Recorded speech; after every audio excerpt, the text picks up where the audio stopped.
SIR অর্থাৎ voter তালিকার নিবিড় সংশোধন। আর এই এসআইআর নিয়ে রাজ্যে যে কর্মকাণ্ড চলছে সেটা অ্যাকচুয়ালি তুগলকি কাণ্ড হয়ে দাঁড়িয়েছে। মানুষ চূড়ান্ত বিভ্রান্ত এবং মানুষ ভীষণভাবে বিপাকে পড়েছে, দুর্ভোগের শিকার হচ্ছেন রাজ্যের হাজার হাজার মানুষ। প্রতিটি মানুষের কাছে একটি প্রশ্ন যে এসআইআর তো এর আগেও হয়েছে, অর্থাৎ ভোটার তালিকার সংশোধন তো এর আগেও হয়েছে, তাহলে এত হইচই হয়নি, তাহলে এবারে কেন এত হইচই হচ্ছে? তার কতগুলো কারণ আছে। কারণগুলো হচ্ছে, এক, যে নির্বাচন কমিশন এবারে অত্যন্ত তড়িঘড়ি এই এসআইআরের কাজ শুরু করেছে।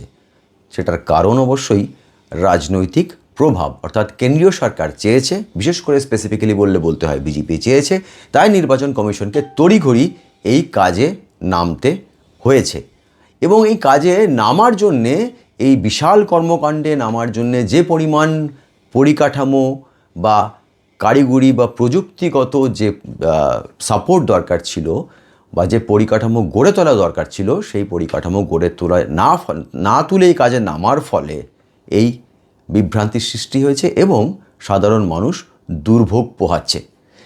ম্যাপিং এবং নন ম্যাপিং দুটো ক্যাটাগরির কথা বলেছিল নির্বাচন কমিশন। আমি যে কথাটা বলছি, যে প্রতিবেদনটি তুলে ধরছি আপনাদের সামনে, আশা করি এই প্রতিবেদনের মাধ্যমে আপনারাও বুঝতে পারবেন যে প্রতিটি মানুষ কিভাবে আতঙ্কে আছেন।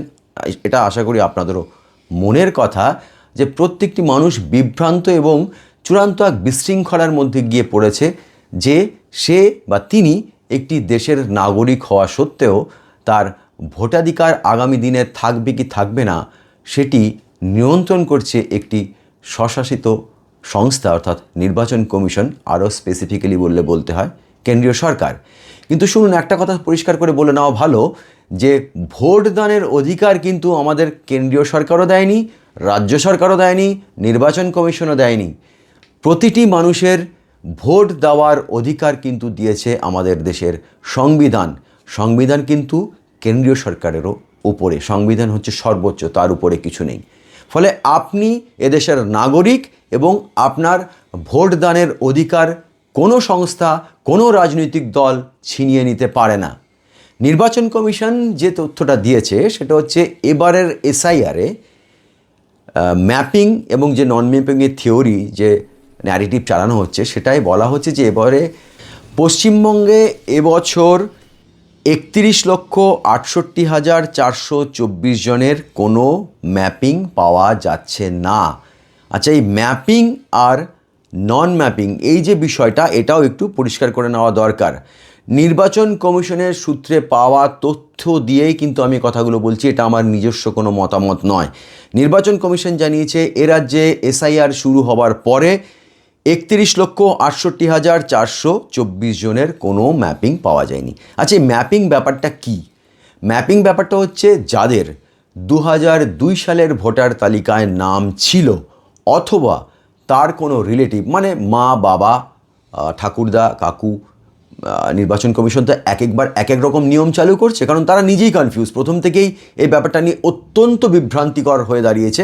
নির্বাচন কমিশনের কোনো গাইডলাইন নেই, সেই গাইডলাইন বারবার পরিবর্তন হয়েছে, যার ফলে মানুষ বিভ্রান্ত। যাই হোক, ম্যাপিং, এই ম্যাপিংয়ের মধ্যে 2002 সালে যাদের নাম ছিল তারা বাই ডিফল্ট 2025 সালের ভোটার তালিকায় তাদের নাম থাকা উচিত, মানে তারা যদি ঠিকভাবে ফর্ম ফিল আপ করে থাকে। তো এবার অনেকে, ইনফ্যাক্ট আমি নিজেও এই দুর্ভোগের শিকার, সেটা হচ্ছে 2002 সালে নাম রয়েছে এবং 2025 সালের খসড়া তালিকা প্রকাশ করার পরে দেখা যাচ্ছে নাম রয়েছে, তারপরেও তাদেরকে নোটিশ দেওয়া হচ্ছে কেন? এটা কিন্তু নির্বাচন কমিশনকেই আমি প্রশ্ন করছি, নির্বাচন কমিশনেরই দেওয়া গাইডলাইনের ভিত্তিতে। নির্বাচন কমিশন বলছে ম্যাপিং যাদের হয়েছে, অর্থাৎ 2002 সালে যাদের নাম রয়েছে তাদের 2025 সালে নাম থাকবে এবং তার ফলে তাদের মানে কোনো নোটিশ পাওয়ার দরকার নেই।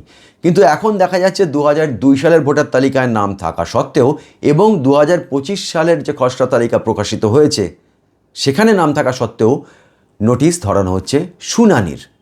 আর নন ম্যাপিংটা কি? নন ম্যাপিং হচ্ছে যাদের 2000 সালে নাম নেই, তাদের কোনো আত্মীয়ের নাম নেই, অর্থাৎ বাবা, কাকা, মা, ঠাকুরদা, ঠাকুমা এদের যদি নাম না থাকে তাহলে তাদেরকে বলা হচ্ছে নন ম্যাপিং। নন ম্যাপিংয়ের যুক্তিটা না হয় আমি বুঝলাম, কিন্তু যারা ম্যাপিং হয়েছে অর্থাৎ 2002 সালের ভোটার তালিকায় যাদের নাম রয়েছে তাদের কেন ডাকা হচ্ছে শুনানিতে? সেটা কি কোনো কোটা পূরণ করতে হবে সে কারণে যে 1 কোটির উপর ভোটারকে বাদ দিতেই হবে, অর্থাৎ যাকে পারো নোটিশ পাঠাও আর কি? কারণ আমাদের লক্ষ্য পূরণ করতে হবে, দেখাতে হবে যে আমাদের এই রাজ্য থেকে 1 কোটি সামথিং বা 1 কোটি 20 লক্ষ লোক বাদ দিতে হয়েছে। এখানে প্রশ্ন হচ্ছে যে একটি দেশের নাগরিক যার বয়স 96 বছর, কারোর বয়স 91 বছর, কারোর বয়স 95 বছর, কারোর বয়স 85, 87, তাদেরকে কোন যুক্তিতে শুনানিতে যেতে হয়? এ তো আমাদেরও লজ্জা, জাতির লজ্জা, রাষ্ট্রের অর্থাৎ দেশেরও লজ্জা, তাই নয়?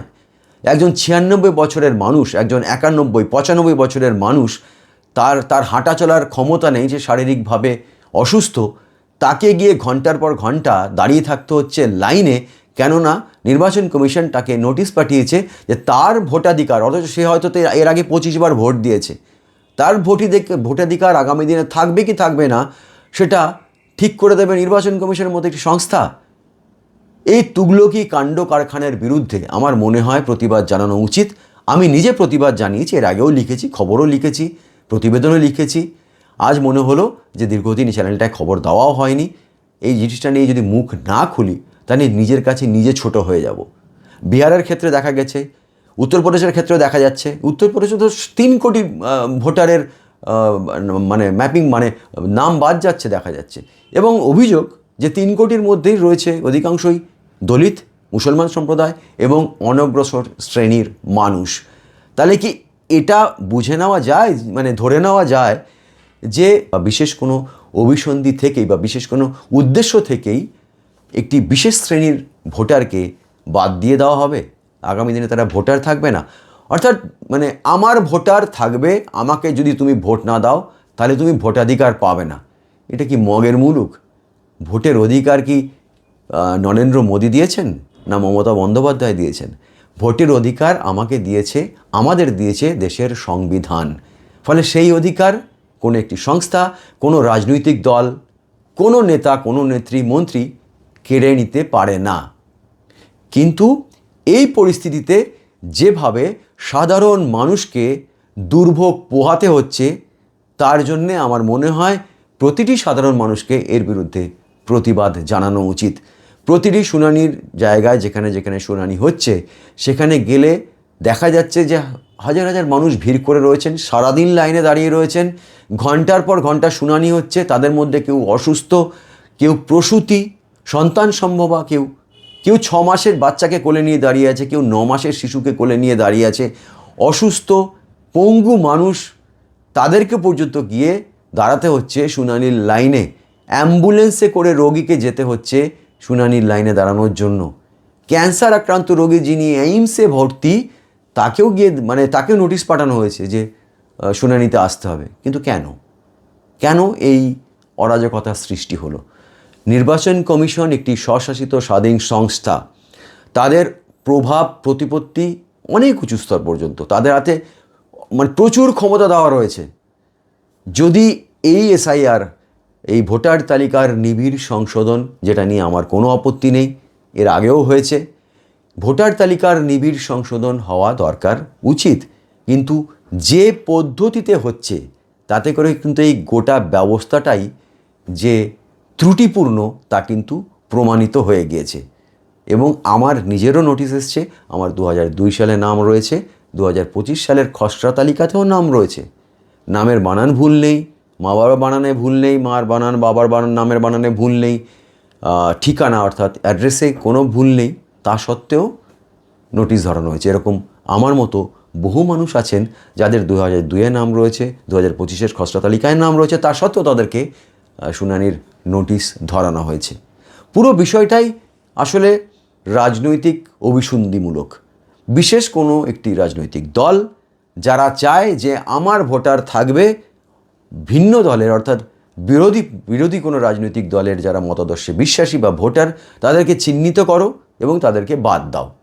কিন্তু একটি দেশের সংবিধান সে কথা বলে না। আর সংবিধান যখন আমাকে ভোট দেওয়ার অধিকার দিয়েছে, সেই ভোট দেওয়ার অধিকার আমি কাউকে কেড়ে নিতে দেব না। শুনে নিতে ডেকেছে, যাব, কাগজপত্র দেখাবো, কাঁটাতার পেরিয়ে আসিনি, রোহিঙ্গাও নই, অন্য দেশ থেকেও ঢুকিনি, এদেশেই জন্মেছি, এদেশেই বড় হয়েছি, এদেশের নাগরিক, এদেশেই ভোট দিয়েছি, অতীতেও আগামী দিনেও দেবো, সেই অধিকার আমি কাউকে কেড়ে নিতে দেবো না। আশা করি আপনাদের মধ্যেও অনেকে এই দুর্ভোগ পোয়াচ্ছেন এবং অনেকেই নোটিশ পেয়েছেন। বৈধ পথে ঠিকভাবে ইমিউনারেশন ফর্ম ফিল আপ করা সত্ত্বেও অনেকের কাছে নোটিশ এসছে। নির্বাচন কমিশনের এই তবলিগি কর্মকাণ্ডের বিরুদ্ধে আপনাদেরকেও কিন্তু সামিল হতে হবে প্রতিবাদে। আপনারা মতামত জানান, কারণ আমি নিজে দুর্ভোগে পোয়াচ্ছি, আমার মতো আরও অসংখ্য মানুষ দুর্ভোগের শিকার।